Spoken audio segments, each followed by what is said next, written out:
신앙생활을 하면서 중요한 것이 참 많습니다. 근데 신앙생활 가운데 가장 중요한 것을 한 가지 이야기하라면 그것은 아마 관계일 것입니다. 관계는 신앙생활의 핵심이다라고 볼 수가 있습니다. 한 율법사가 예수님께 나와 선생님, 율법 중에 가장 중요한 것이 무엇입니까? 가장 큰 것이 무엇입니까? 라고 질문했습니다. 그때 예수님께서는 내 마음을 다하고 뜻을 다하여 내 목숨을 다하여 주 너희 하나님을 사랑하라고 했습니다. 이것이 크고 으뜸이 되는 첫째 계명이고, 둘째는 첫째와 같은데 하시면서 내 이웃을 내 몸과 같이 사랑하라고 말씀하셨습니다. 예수님께서 말씀하신 신앙생활에 있어서 가장 중요한 것, 신앙생활의 핵심은 관계입니다. 하나님과의 이 수직적인 관계와 이웃과의 이 수평적인 관계입니다. 예수님은 둘째 계명은 첫째 계명과 같다고 말씀하셨습니다. 하나님과의 관계 그리고 이웃과의 관계, 이 관계는 서로 다른 것이 아니다라는 것입니다. 하나님과의 관계가 올바른 사람은 이웃과의 관계도 올바릅니다. 성령 충만한 가정을 만들기 위해서 남편과 아내와의 관계도 중요할 뿐만 아니라 부모와 자녀와의 관계도 중요합니다. 부모에게 있어서 가장 가까운 이웃은 자녀이고, 또한 자녀에게 있어서 가장 가까운 이웃은 부모일 것입니다. 하나님과의 올바른 관계가 된 부모는 자녀와의 관계에서 그 하나님과의 올바른 관계가 나타날 것이고, 또 자녀와의 관계에서 하나님과의 올바른 관계의 열매가 맺어질 것입니다. 성령 충만한 가정을 만들기 위하여 부모와 또한 자녀가 해야 할 일이 무엇일까? 먼저 자녀는 부모에게 순종해야 합니다. 1절입니다. 자녀들아 주 안에서 너희 부모에게 순종하라. 이것이 옳으니라. 지금으로부터 2000년 전 자녀들은 수에 들지 않을 정도로 그 자녀의, 그 아이의 가치를 부여받지 못했습니다. 오병이어의 기적을 기록한 복음서 저자들은 어린 아이의 수는 성경에 포함시키지 않을 정도였습니다. 사도 바울이 아무런 가치 없어 보이는 그 어린 자녀에게 오늘 성경 1절부터 3절까지 말씀한 것은 참 놀랍다라고 볼 수 있습니다. 그만큼 복음은, 말씀은 시대의 문화, 시대의 가치를 뛰어넘는다라는 것입니다. 자녀는 부모에게 순종해야 합니다. 순종은 경청하고 행동하는 것입니다. 우리는 순종을 말할 때 곧잘 행동과 연결을 하기 쉽습니다. 그런데 순종은 행동 이전에 경청이 먼저입니다. 들을 수 없으니 행동할 수 없는 것입니다. 여러분, 잘 들으면 올바로 행동할 수가 있습니다. 그래서 바른 경청은 바른 행동을 이끕니다. 자녀는 부모의 말씀을 경청해야 합니다. 자녀가 부모가 어떤 말씀을 하시든지 상관없이 부모의 말씀을 들어야 합니다. 여러분, 말을 잘하는 것과 말을 듣는 것 중에 어느 것이 더 어렵습니까? 말을 잘 듣는 것이 어렵습니다. 잘 듣는 것은 생각보다 쉽지가 않습니다. 그래서 커뮤니케이션 전문가들은 잘 듣는 일이 말을 잘하는 것보다 훨씬 더 어렵다라고 말을 합니다. 성경은 말씀합니다. 내 사랑하는 형제들아 너희는 알지니 사람마다 듣기는 속히 하고 말하기는 더디하며 성내기도 더디하라. 부모가 말을 할 때 자녀는 들을 준비를 해야 합니다. 여러분, 들을 준비되어 있지 않으면 바른 경청할 수가 없습니다. 그리고 부모가 말을 마칠 때까지는 자녀가 중간에 끼어들면 안 됩니다. 지금 말씀 중에 있는데 성급하게 판단하거나 자녀가 결론을 내려서는 안 됩니다. 마음속으로 그거 다 아는 이야기인데, 그 지난번에도 또 말씀하셨는데 내 생각에는 이렇게 하는 것이 맞는데, 그런 생각도 일단 내려놓아야 합니다. 말씀을 듣는 중에 그런 생각을 해버리면 경청이 되지 않습니다. 부모가 말씀하실 때 얼굴을 바라보아야 합니다. 고개를 끄덕이는 것을 하면 집중하여 더 잘 들을 수가 있습니다. 그런데 부모가 말씀하고 있는데 다른 곳을 힐끔힐끔 본다거나 핸드폰을 만지작거린다거나 고개를 뒤로 젖히는 것은 부모께 이제 그만 말씀하십시오라고 보내는 무언의 신호와 압력과 같습니다. 부모의 말씀을 바르게 듣는 자녀는 그 말씀을 실천합니다. 듣는 것으로 끝나는 것은 순종이 아닙니다. 순종은 말씀을 바르게 듣고 바르게 행동하는 것입니다. 듣는 것만이 순종이 아니라 행동으로 이어지는 것이 순종입니다. 그래서 바른 경청은 바른 행동을 이끕니다. 예수님께서 한 가지 비유의 말씀을 하셨습니다. 어떤 사람에게 2명의 아들이 있었습니다. 아버지가 맏아들에게 말합니다. 얘야, 오늘 포도원에 가서 일을 좀 하거라. 이 아들은 말합니다. 예 아버지 말은 해놓고 포도원에 일하러 가지 않았습니다. 아버지가 둘째 아들에게 말을 합니다. 똑같은 말을 합니다. 얘야, 너 오늘 포도원에 가서 일 좀 하거라. 둘째 아들은 말을 합니다. 싫습니다 아버지. 그러나 조금 있다가 생각해 보니까 아버지께 너무 경솔했다는 것을 알고 둘째 아들은 일을 하러 갔습니다. 여러분, 누가 아버지의 말씀에 순종했습니까? 첫째 아들입니까? 둘째 아들입니까? 둘째 아들입니다. 첫째 아들은 아버지의 말씀을 들었을 때는 예라고 했지만 행동까지는 순종하지 않았습니다. 그러나 둘째 아들은 처음에 아버지의 말씀을 들을 때는 아니요라고 했습니다. 순종하지는 못했지만 그것이 곧 잘못되었다. 아버지가 그렇게 말하는 것이 잘못되었다는 것을 뉘우치고 아버지의 말씀을 행동으로 옮기는 순종을 한 것입니다. 예수님을 만난 자녀들은 육신의 부모인 부모님의 말씀에 순종합니다. 왜 그러냐 하면은 예수님의 성품을 닮아가기를 원하기 때문입니다. 여러분, 예수님은 부모님의 말씀에 어떻게 순종했습니까? 예수께서 함께 내려가사 나사렛에 이르러 순종하여 받드시더라. 예수님은 하나님이셨습니다. 그러나 예수님은 누구보다도 부모의 말씀에 순종하는 삶을 사셨습니다. 예수님을 믿는 자녀들은 하나님께서 영적 권위자로 부모를 세웠다는 것을 압니다. 하나님께서는 부모를 통해서 자녀에게 복을 흘러보내십니다. 아브라함의 복은 아들 이삭에게로, 그리고 이삭의 복은 아들 야곱에게로 흘러갔습니다. 그래서 자녀들은 부모의 영적 권위를 인정하고 부모의 말씀에 순종합니다. 자녀는 부모에게 순종할 뿐만 아니라 부모를 공경해야 합니다. 2절 말씀입니다. 내 아버지와 어머니를 공경하라. 이것은 약속이 있는 첫 계명이니.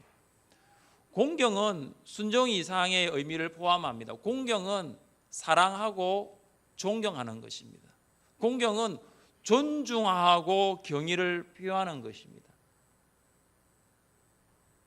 공경할 수 있는 이유는 부모이기 때문에 할 수 있습니다.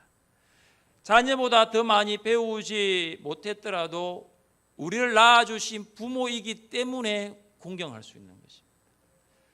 자녀보다 능력이 없어도 우리를 길러주신 부모이기 때문에 존중하고 섬기는 것입니다. 그래서 부모는 자녀의 공경의 대상이 됩니다. 하나님께서 십계명에서 내 부모를 공경하라고 했습니다. 그것은 사람이 사람과의 관계에서 가장 먼저 해야 할 일이 부모 공경이라는 것입니다. 부모 공경은 자녀 사랑보다 먼저입니다. 부모를 공경하는 것은 자녀가 해야 할 일입니다. 예수님은 부모를 어떻게 공경했습니까? 예수님은 십자가에 매달려 죽어가는 고통 가운데 있을 때에 어머니 마리아를 보았습니다. 십자가에 달려 있는 그 아들을 보고 있는 어머니 마리아의 고통이 얼마나 컸을까요? 그때 예수님은 말씀하십니다. 어머니, 아들입니다. 십자가에 죽어가고 있는 그 아픔과 고통의 순간에도 예수님은 어머니의 마음, 그것을 위로하고 그것을 만져주었습니다. 예수님은 아버지 요셉이 돌아가신 후에 집안의 가장으로서 가정을 이끌었습니다. 아버지로부터 배운 목수 일을 하면서 어머니를 섬겼고 동생들을 책임졌습니다. 어머니 마리아는 예수님의 돌봄을 받아왔습니다. 이제 예수님이 돌아가시면 어머니가 어떻게 살 수 있을까? 예수님은 어머니 마리아를 염려했습니다. 예수님은 골고다에 매달려 십자가에 돌아가고 있을 때에 그때 예수님 옆에는 예수님의 형제가 아무도 없었습니다. 그래서 예수님은 제자 요한에게 말씀하십니다. 보라, 내 어머니다. 예수님은 자기가 없는 동안 요한이 마리아를 어머니처럼 돌볼 것을 부탁했습니다. 요한은 예수님이 십자가에 돌아가신 후에 마리아를 부축하여 예루살렘에 있는 자기 집으로 돌아갔을 것입니다. 우리는 예수님처럼 부모를 공경해야 합니다. 특히 홀로 남겨져 있는 아버지 혹은 어머니가 계십니까? 그렇다면 예수님처럼 아버지와 어머니를 공경하시기를 바랍니다. 혹시 우리 교회 안에 홀로 계신 성도님들이 있습니까? 그렇다면 예수님의 제자 요한처럼 성도님을 돌아볼 수 있기를 바랍니다. 여러분, 어떻게 하면 부모를 공경할 수 있을까요? 첫째, 자주 연락하십시오.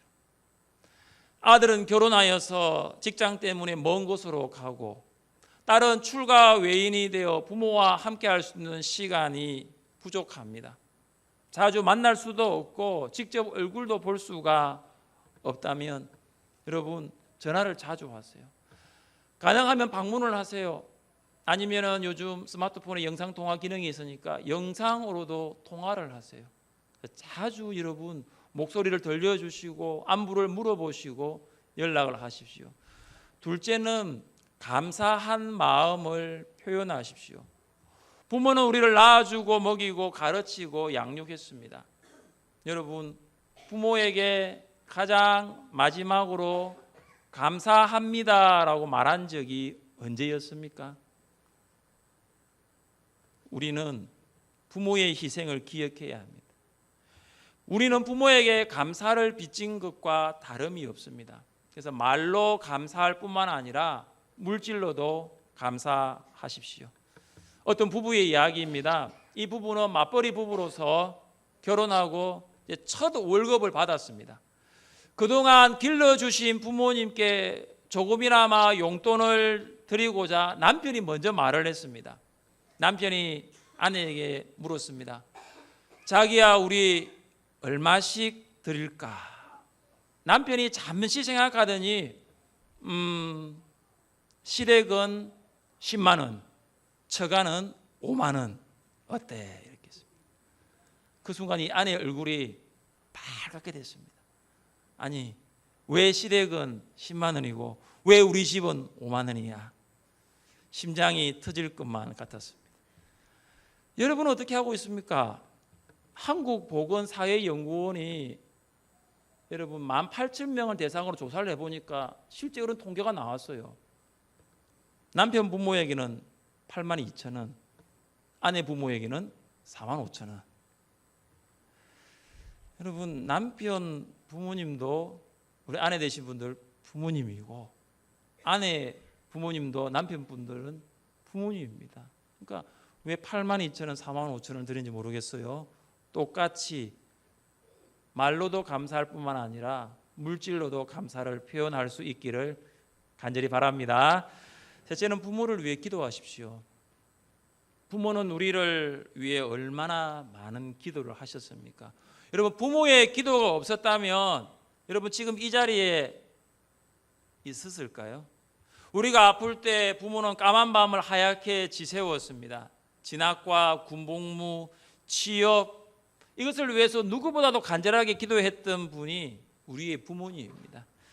이제는 결혼하여 타지에 혹은 타국에 아이들 보내놓고 부모로서 전처럼 뒷바라지 하지는 못하지만 지금도 한 가지 놓지 않고 하고 있는 것은 뭐냐면 자녀를 위한 중보기도입니다. 부모는 우리의 삶을 지키는 기도의 울타리가 되었었습니다. 이제는 여러분 부모를 위해 기도하십시오. 여러분이 부모를 위해 기도할 때에 여러분의 자녀도 여러분을 보고 여러분을 위해 기도하게 될 것입니다. 하나님의 명령인 부모에게 순종하고 부모를 공경하는 자녀에게 어떤 복을 약속하고 있습니까? 3절입니다. 이로써 내가 잘되고 땅에서 장수하리라. 이 말씀은 신명기 5장 16절에 있는 약속을 되풀이하고 있습니다. 나는 내 하나님 여호와께서 명령한 대로 내 부모를 공경하라. 그리하면 내 하나님 여호와가 내게 준 땅에서 내 생명이 길고 복을 누리리라. 여러분, 잘 되는 것, 또한 땅에서 장수하는 것, 이게 뭐냐면 복 받는 것입니다. 부모의 말씀에 순종하고 부모를 공경하는 자는 복된 삶을 삽니다. 왜냐하면 그것은 부모를 순종하고 부모를 공경하라는 하나님 말씀에 따라 사는 것이기 때문입니다. 여러분, 말씀 따라 사는 자 복된 자인 줄 믿으시기를 바랍니다. 하나님의 말씀 따라 사는 자, 그가 행복자입니다. 세상의 물질과 세상적인 지식을 많이 가진 사람 반드시 행복하다라고는 볼 수가 없습니다. 때로 많이 가진 물질 때문에 걱정도 많이 하게 되고 많이 아는 것 때문에 근심할 때도 많습니다. 물질과 지식이 우리를 행복하게 만들지는 못합니다. 그러나 하나님 말씀에 순종하는 자, 하나님 말씀을 따라 행하는 자는 복이 있는 사람입니다. 우리 함께 말씀을 읽겠습니다. 행위가 온전하여 여호와의 행하는 자들은 복이 있으며 여호와의 증거들을 지키고 전심으로 여호와를 구하는 자는 복이 있도다. 하나님의 말씀을 행하는 자 복이 있습니다. 하나님의 말씀을 지키고 그 말씀 따라 순종하는 자 복이 있습니다. 부모에게 순종하고 부모를 공경하여 복된 삶 사시기를 주님의 이름으로 축복합니다. 성령 충만한 가정 만들기 위하여 부모가 자녀에게 어떻게 해야 할까요? 4절입니다. 또 아비들아 너희 자녀를 노엽게 하지 말고 오직 주의 교훈과 훈계로 양육하라. 바울 당시 아버지들은 굉장히 엄격했습니다. 그런데 바울은 아버지들에게 자녀를 노엽게 하지 말라라고 명령했습니다. 아버지의 권위가 절대적이었던 그 시대에 바울의 말은 혁신적인 말이었습니다. 부모는 자녀의 감정을 고려해야 합니다. 부모도 깨어지기 쉬운 질그릇이지만 자녀는 부모보다 더 깨어지기 쉽다는 것을 부모는 알아야 합니다. 그래서 부모는 자녀를 인격적으로 대해야 합니다. 부모는 자녀에게 상식선에서 생각할 수 없는 것을 요구해서도 안 됩니다. 너무 과한 요구를 한다면 자녀는 낙심할 수가 있습니다. 부모는 자녀의 감정을 고려할 뿐만 아니라 오직 주의 교훈과 훈계로 양육해야 합니다. 부모는 부모의 교훈과 훈계가 아니라 주의 교훈과 훈계로 양육해야 합니다. 여러분, 주의 교훈과 훈계가 무엇입니까? 하나님의 말씀인 성경입니다. 부모는 성경으로 자녀를 인도하고 성경으로 자녀를 바른 길 가게 하고 성경으로 자녀를 훈계해야 합니다. 잔소리가 아닙니다. 부모는 잔소리와 욕심으로 자녀를 양육해서는 안 될 것입니다. 자녀가 부모의 말을 듣지 않을 때 부모가 이런 말을 하죠. 다 너를 위해서 하는 거야. 사실은 자녀를 위해서 한다고 하지만 그 안에 부모의 욕심이 있다는 것을 아십니까? 부모가 많이 배우지 못했기 때문에 다 너를 위해서 하는 거야. 그 안에는 많이 배우게 하려고 하는 부모의 욕심이 있습니다. 부모가 성공하지 못했기 때문에 다 너를 위해서 하는 거야. 자녀의 성공을 생각한 부모의 욕망이 그 자리를 차지하고 있을 수 있습니다. 결국은 다 너를 위해서 하는 거야는 다 나를 위해서 하는 거예요. 결국은 다 부모를 위해서 하는 것일 수도 있습니다. 말씀과 성령으로 변화된 사람은 더 이상 자신을 위해 살지 않습니다. 하나님의 나라와 하나님의 영광을 위해 삽니다. 부모가 먼저 하나님의 말씀 안에 바로 서 있지 아니하면 자녀를 말씀으로 세울 수가 없습니다. 부모가 말씀 안에 바로 서 있을 때 자녀를 말씀으로 양육할 수 있습니다. 성경은 부모가 어떻게 자녀를 양육해야 한다고 말씀하고 있습니까? 좀 긴 말씀인데 우리 같이 한번 읽겠습니다. 우리 하나님 여호와는 오직 유일한 여호와이시니 너는 마음을 다하고 뜻을 다하고 힘을 다하여 내 하나님 여호와를 사랑하라. 오늘 내가 내게 명하는 이 말씀을 너는 마음에 새기고 내 자녀에게 부지런히 가르치며 집에 앉았을 때든지 길을 갈 때든지 누워 있을 때든지 일어날 때든지 이 말씀을 강론할 것이며 너는 또 그것을 내 손목에 매어 기호를 삼으며 내 미간에 붙여 또 내 집 문술주와 바깥문에 기록할지니라. 여러분 여기에서 눈여겨보아야 할 말씀이 6절입니다. 6절은 이렇게 시작합니다. 오늘 내가 네게, 오늘 내가 네게. 내가는 하나님이고 네게는 누구냐면 부모입니다. 하나님이 부모에게 말하는 그 말씀을 부모의 마음에 먼저 새기는 것입니다. 부모가 하나님의 말씀을 마음에 새겨야지 자녀에게 하나님의 말씀을 가르칠 수 있습니다. 신앙교육은 교회에서부터가 아닙니다. 신앙교육은 가정에서부터입니다. 여러분 신앙교육은 주일학교 교사의 몫이 아니라 신앙교육은 가정의 부모의 몫입니다. 부모의 마음에 하나님의 말씀이 없으면 자녀에게 가르칠 수 있을까요? 부모가 하나님의 말씀의 성경을 읽지 않는데 자녀에게 무엇을 강론할 수 있을까요? 유아 세례 부모 교육을 하면서 제가 두 가지 질문을 합니다. 첫 번째 질문은 뭐냐 하면은 부모에게 가장 중요한 것은 무엇일까요? 이 질문은 불신 부모에게 묻는 것이 아니라 예수님을 믿는 믿음의 부모에게 묻는 질문입니다. 부모에게 가장 중요한 것은 무엇일까요? 여러분 뭐라고 생각하십니까? 여기 부모님 많이 계신데 뭐라고 생각하세요? 여러분 지금까지 자녀를 키우고 시집 보내고 장가 보내면서 이 자녀에게 있어서 가장 중요한 것이 무엇이라고 생각하고 자녀를 양육했습니까? 불신 부모가 아니에요. 불신 부모는 제일 중요한 것이 다른 것일 수 있습니다. 그러나 믿는 부모라면 이것입니다. 그것은 내 자녀가 구원받고 하나님의 나라와 영광을 위해 사는 것입니다. 따라합니다. 자녀가 구원받고 하나님의 나라와 영광을 위해 사는 것입니다. 동의하십니까? 믿는 부모라면 이렇게 해야 돼요. 정말로 여러분이 말씀과 성령으로 변화받은 부모라면 이렇게 해야 되는 거예요. 여러분 그냥 믿지 않는 부모면 이 답이 안 나옵니다. 자녀가 구원받는 게 부모에게 뭐가 중요하십니까? 안 나와요. 하나님의 나라가 믿지 않는 부모에게 무슨 관심이 있습니까? 그러나 정말로 믿는 부모라면 말씀과 성령으로 구원받은 부모라면 내 자녀가 구원받는 것이 제일 중요한 거예요. 그리고 그 자녀가 하나님 나라 위해 사는 것, 그 자녀가 하나님 영광 위해 사는 것이 믿는 부모라면 가장 중요한 거예요. 여러분 내 자녀가 구원받고 하나님의 나라와 영광 위해 살기 위해서 부모가 해야 할 가장 중요한 일이 무엇일까요?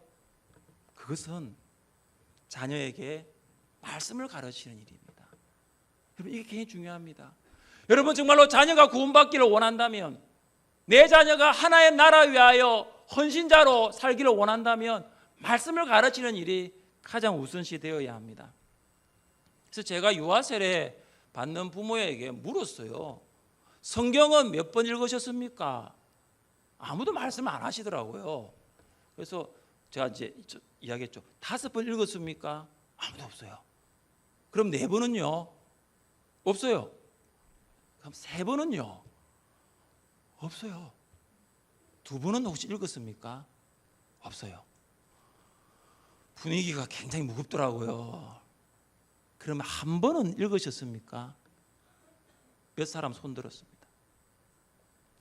한 가지 더 놀라운 것은 뭐냐면 지금 자기 아기를 데리고 24개월 안 된 자기 아기를 데리고 이 아기 유아 세례 이제 하겠다고 데리고 온 부모님이 다 유아 세례 받으셨더라고요. 대부분이 받으셨더라고요. 그러면 그 부모님은 30년 동안 뭐 했습니까? 그 부모가 신앙생활을 했을 때 그 부모의 부모도 예수 믿었는데 30년 동안 성경 한 번도 안 읽었다는 거예요. 신앙교육이 가정에서부터 시작되지 않았다라는 것입니다. 부모가 자녀의 신앙을 책임지고 말씀으로 가르치지 않았다는 증거예요. 하나님께서 명하신 말씀이 여러분 안에 살아 있습니까? 여러분은 날마다 하나님의 말씀을 읽고 그 말씀 따라 살기를 원하십니까? 말씀이 부모의 마음에 없으면 자녀에게 말씀을 가르칠 수가 없습니다. 여러분 지금 자녀와 함께 살고 있습니까? 자녀에게 말씀을 가르치시기를 바랍니다. 자녀가 성장하여 불현듯 여러분 곁을 떠날 날 얼마 남지 않았습니다. 그때는 같이 말씀을 읽고 가르치고 싶어도 할 수가 없어요. 여러분의 자녀는 자녀들만의 성경책을 가지고 있습니까? 여기 우리 젊은 우리 부모님들 계신데 여러분의 자녀는 자녀들만의 성경책을 가지고 있습니까? 자녀들은 스마트폰은 있는데 핸드폰은 있는데 자녀들의 성경책은 가지고 있지 않습니까? 스마트폰을 하면 대부분이 게임을 참 많이 합니다. 게임의 지배를 받게 됩니다. 그러나 자녀의 손에 성경이 쥐어지면 말씀의 지배를 받게 될 것입니다. 막내 아이가 친구 3명을 집에 데리고 와서 금요일 밤을 같이 잤어요. 가장 먼저 와서 물어보는 게 그거더라고요. 아이들이 와이파이 비밀번호 뭐예요? 묻더라고요. 게임 하겠다는 거예요. 놀러 왔으면 놀아야 되잖아요. 놀러 왔어도 게임을 하고 있는 거예요. 토요일 날 이제 새벽에 새벽 기도 준비하고 나오는데 4시 20분에 보니까 애들이 아직도 게임을 하고 있더라고요. 4시 20분인데. 아빠 엄마가 일한다고 바빠가지고 애한테 그냥 핸드폰 맡겨준 거예요. 그 핸드폰 가지고 아이들은 밤새 게임을 한 거예요. 영어 단어 하나, 수학 공식 하나 더 외우는 것도 참 중요하지만 우리 자녀가 말씀 한 절 더 보고 말씀 한 절 더 외우기 위하여 시간을 보내어야 합니다. 여러분, 우리가 살아가고 있는 이 세상 노아 시대처럼 제약이 가득한 세상입니다. 앞으로 더 이 세상은 하나님을 바로 믿고 살기에 어려운 세상 될 수 있습니다. 그때 우리 자녀들의 마음에 하나님 말씀이 있어야 됩니다. 그때 그 말씀을 붙들고 살아갈 때에 그들이 하나님의 자녀로 살아갈 수 있습니다. 내가 주께 범죄하지 아니하려 하여 주의 말씀을 내 마음에 두었나이다. 하나님 말씀을 마음에 둔 자녀, 하나님을 떠나지 않습니다. 여러분, 자녀와 함께 살고 있지 않습니까? 혹시 자녀들이 시내에 살고 있는 자녀들이 있습니까? 동구도 울산광역시 안에 있는 하나의 군데, 제가 동구에 와서 느낀 게 뭐냐면 동구에 있는 사람들은 저기를 자꾸 시내라 그래요. 자기를. 그래서 시내에 갑니다. 시내에 있습니다. 이제 시내에서 들어옵니다. 동구도 시내입니다. 여러분 생각 좀 바꾸세요. 계속 옛날에 그 방어진 생각해가지고 우리는 시내가 아닌데 울주군도 광역시 안에 들어가 있거든요. 동구도 울산광역시 동구입니다. 시내에서 동구까지 들어온 시간 얼마 안 걸립니다. 터널 뚫려 있고요. 다리 놓여져 있습니다. 자녀가 시내에 있는 교회 다니고 부모가 동구에 있는 교회 다닐 필요 없습니다. 같이 다니세요. 한 교회에서 한 말씀을 듣고 한 교회에서 함께 신앙생활을 하는 것.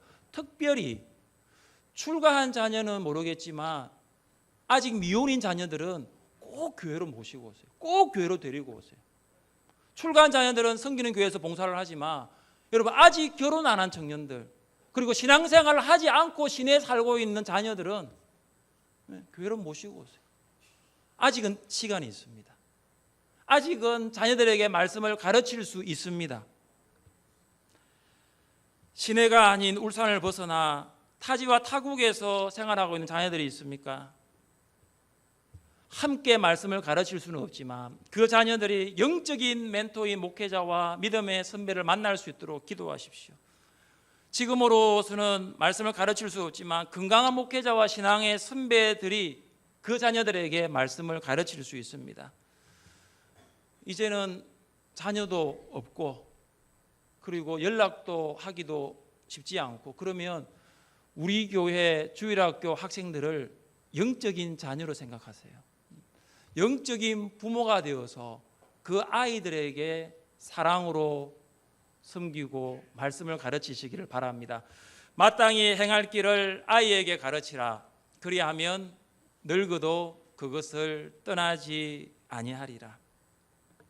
자녀가 나이가 들어서 하나님으로부터 떠나지 아니할 말씀이 자녀의 마음에 심어주세요. 말씀을 심는 부모가 되세요. 말씀을 가르치는 부모가 되세요. 말씀대로 살아갈 수 있도록 말씀을 그들에게 들려줄 수 있는 부모가 될 수 있기를 바랍니다. 성령 충만한 가정은 결코 저절로 만들어지지가 않습니다. 자녀는 부모에게 순종하고 부모를 공경하고 부모는 자녀를 인격적으로 대하고 하나님 말씀으로 가르칠 때에 성령 충만한 가정이 시작될 줄 믿습니다. 여러분의 가정이 성령 충만한 가정 될 수 있기를 주님의 이름으로 축복합니다. 자리에 일어나셔서 함께